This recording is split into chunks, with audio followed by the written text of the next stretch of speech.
Social Justice Goblin, welcome to the backyard. So I've been thinking about my favorite wrestlers. Now, before I start this, I want to preface this because they might see this, and I want them to understand my position before I go any further. My favorite wrestlers are anyone that is AAPW, graduate or student. I am a total mark for them. Complete. I'll buy their shirts, I'll buy their merchandise, I will cheer them on and support them and act like a great fan because someone's got to do it. And you know what? I am that grateful to these people for what they've done. They've allowed me to do that. I want to support them, especially my instructors, because these people are taking time out of their day to teach me how to be a referee and wrestling basics, and putting up with the fact that I struggle with the bump and struggling with everything that I struggle with. And as a way of saying thank you, why not? I mean, I can't put in words thank you, but I can put it in gestures by like buying their stuff. Problem is getting it in 4X is challenging because I want my shirts in 4X because I want to feel like I'm swimming in my shirts. Not a joke. I wear 4X shirts because I want to be roomy and not show off my boobs. In class. That's the other reason that I don't want to show off my boobs in class. But I mean, I don't mind. I'll wear them in class. I'll get teased. And you know what? I'll just say the same thing. I'm a mark for anything AAPW. So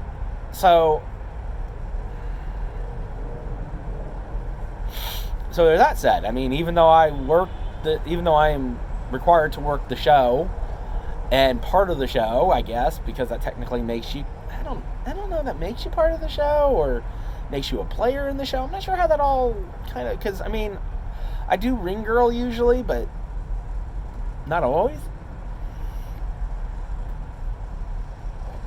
And that's a customer facing role. You're in front of the fans, they can see you. You have to dress nicely and be respectable and presentable. But on a more serious note, I want to pick my favorite wrestler. That's difficult to pick because I grew up watching a lot of the greats that are now considered some of the greats. I grew up watching Macho Man Randy Savage, Jake the Snake Roberts, Ted DiBiase, Andre the Giant, Hulk Hogan, Barry Windham. You probably never heard of, but he was a great wrestler. Jim Cornette, the Midnight Express, the Rock and Roll Express, Ric Flair. I mean, I could keep going and going. I mean, Big John Studd, King Kong Bundy. Junkyard Dog. I've already said Hulk Hogan, right? Sting. I saw Sting in his early career. Ultimate Warrior. Is Ultimate Warrior great? I don't know. That's debatable. But I saw a lot of these in their early and mid-careers when they were in their primes. I mean, Jake the Snake in his prime was friggin' amazing. And probably if I had to pick a favorite wrestler from that era, because I was a big Hulkamaniac. Hulk was my man. And now I'm kind of like, after getting to know Hulk and hearing the stories about Hulk, I don't know, it's just, I got to see Hogan live once in my life. And I get Hogan now because once you see him live, once you see him live, even though this was like the 2000 when I saw him live at the Great American Bash in Baltimore, it just was amazing. And at that moment, I was like, okay, this explains Hogan. I mean, I even as an adult, I saw The Rock, Cactus Jack's more from my era, Big Van Vader. God, I can just keep listing wrestlers from the 80s and 90s that I've seen. Some live, some not so live. I mean, Stone Cold Steve Austin, I saw that as an adult. I saw him as Steve Austin in the WCW and back when he was starting his career out in WCCW in World Class. But, so, to pick from that era, I'd have to go with Jake the Snake. Why Jake the Snake? Because Jake the Snake, he just had this lure about him with his DDT. I mean, the DDT was a finishing move. Every time I see a DDT, I'm like, but that's a finishing move. Even though now it's just, I DDT him. You know? But that was a fit. When Jake dropped that DDT on you, which I think he invented, you know, he rolled his little finger and you're just like, ooh, someone's going down. And then he pulled out the snake. He pulled out Damien and, you know, put Damien on the guy. I mean, I even like Bruce the Barber Beefcake, for crying out loud. The one I never got to see, though, was Bruiser Brody. I will.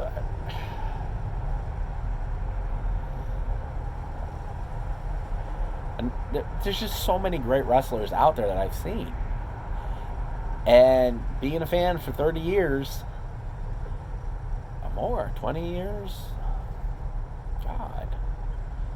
Yeah, over 30 years I've been a wrestling fan.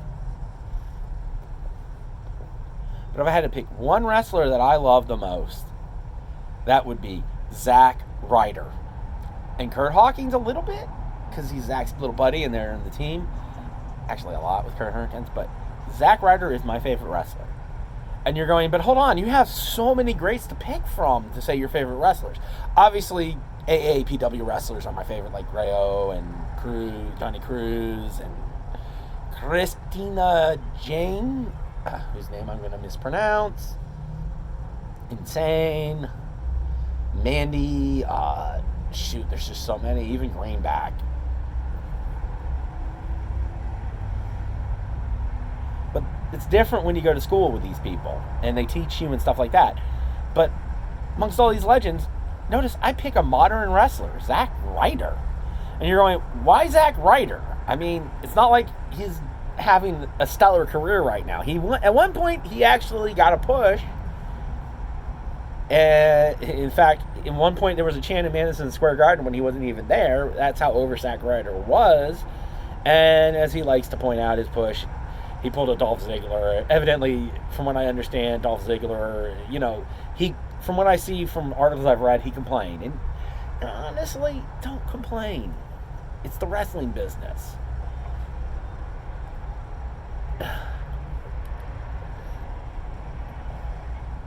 The main reason I like Zack Ryder so much, it has to do with the Major Wrestling Figure podcast. Because you see, while I have been a wrestling fan, I kind of stopped watching wrestling. I'd watch it occasionally. I got the WWE Network a couple times.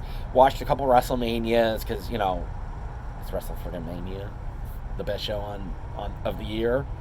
Or at least it's supposed to be the best show of the year, you know. I mean, it's every wrestler's dream to wrestle in WrestleMania and a main event wrestle it. Ooh. But the Royal Rumble, I like the Royal Rumble a little bit more.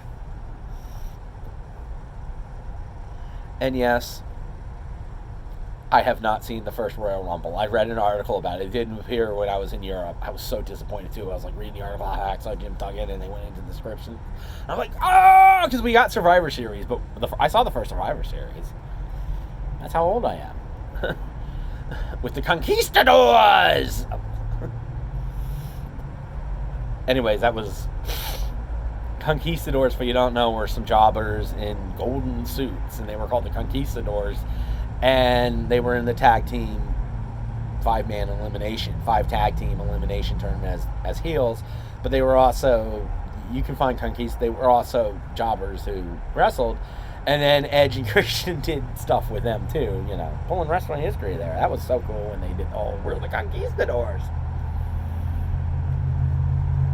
God, as I ramble away from why I like Zack Ryder, and I said it, the Major Wrestling Figure podcast got me into wrestling again, really hard again. I love his gimmick. I really love how his gimmick is. He is genuinely into WWE, not just WWE. He is genuinely into toys. In fact, if you listen to his podcast with Kurt Hawkins, it sounds like two toy nerds talking about toys nonstop, and I'm just like, I'm not that much into the toys. I have a bunch of Zack Ryder figures, and I bought a bunch of wrestling stuff that I'm giving to a kid, but I have what I want in my collection, which is all these Zack Ryder figurines. I just bought one, and he was the internet champion and the U.S. heavyweight champion, but it's just his relatability with the fans. I mean, as someone that is a super fanatic and is a super mark it's nice to see someone in the business that didn't just destroy their mark. Because here's the problem with the business. It's not a problem, it's the business. It is what it is. As I'm getting further and further deeper into the business, I'm finding my patience for a lot of the content that is written for marks. I'm losing my patience with it because a lot of it's just wrong. Everything I learned is just wrong. I mean, this whole like, this guy has to go over that guy, blah, blah, blah, blah, blah. I've never understood how that worked, to be matter of frank. And as it was told me in school, it doesn't matter if you win or lose. You get paid the same. I mean, I just don't know. I don't know. I mean, that stuff, Jim Cornette goes to great lengths about that, and I just don't get it. It's like I always like, okay, so you lost 100 matches, and all of a sudden you won one. Oh my God, we have a comeback. You know, he starts winning a comeback. I mean, it's how someone like Dolph Ziggler, who's languishing in the mid-card, can all of a sudden be in a main event because he has the star potential to draw that. Or Rick Rude. You know, like the current on SmackDown. I'm like, oh, okay. So, you know, every wrestler can get a push at any time. I mean, look, Kurt Hawkins lost so many matches, and now he wins. Not very often, but that's why I like Zack Ryder, because he basically, by being a mark, at least not getting rid of his markishness, he stayed an innocent fan in some ways, and I want to keep that innocence about me. I want to keep that innocence of Mark, because, I mean, honestly, I'm going to be a Mark. I hate to say it. I love wrestling. I love professional wrestling. I mean, I always have. And, you know, I'm decorating my house right now, getting rid of all the Magic stuff, because I'm kind of done with Magic the Gathering. It just didn't work out, you know.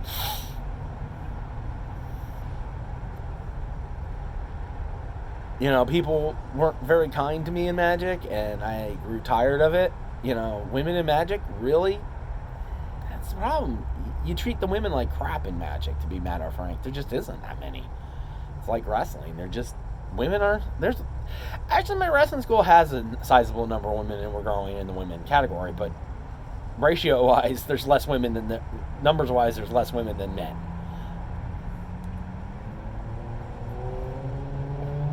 It's just the nature of the beast in wrestling. I mean, actually, that is kind of an interesting. Why aren't there more women in wrestling? I mean, there should be just as many women as men in wrestling schools.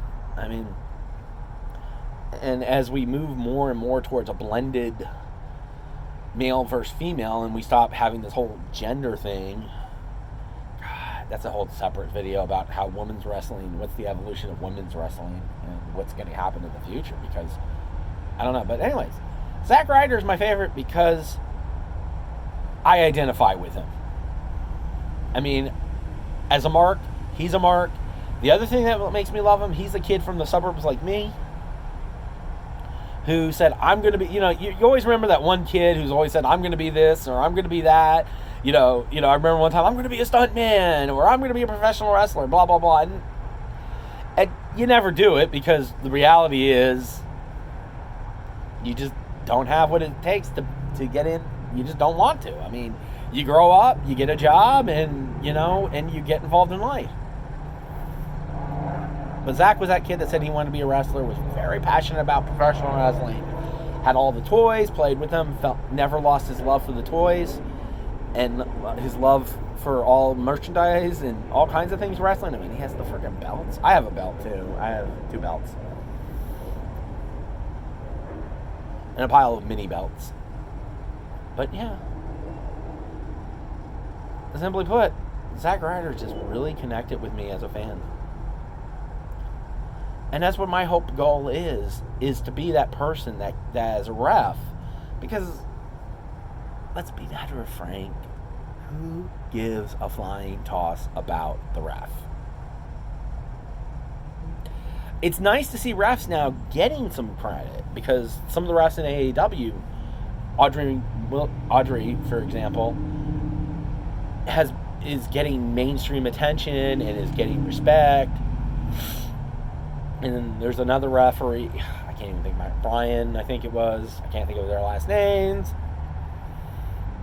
But there you go. I'm a referee nut, and I can't remember my referee names because you're a ref. Nobody cares what you have to say. You're just kind of a background character when you're there. And the only time that a ref really is important is when there's a ruling that needs to be done. Because guess who can make rulings? The people that know the rules the best. The refs! So from my perspective, I had to learn how am I going to communicate and how am I going to be a ref? And so I realized, well, I got social media. Let's take advantage of it. Let's make stupid videos that really no one's going to watch. And slowly build my Twitter following and build, and that's wrestling. And so, yeah, Zack Ryder really inspired me a lot too. And I'm building a Mark-like character too. Because why not? I mean, I like watching wrestling. I get caught up in the storylines like every other person does. I mean, I love the AAPW storylines. I don't even know them. And I've told the owner, I've told Pops, I don't want to know them. Because I don't need to know them to do my job. And I'm not writing them, so that's someone else's responsibility. So that's in a nutshell.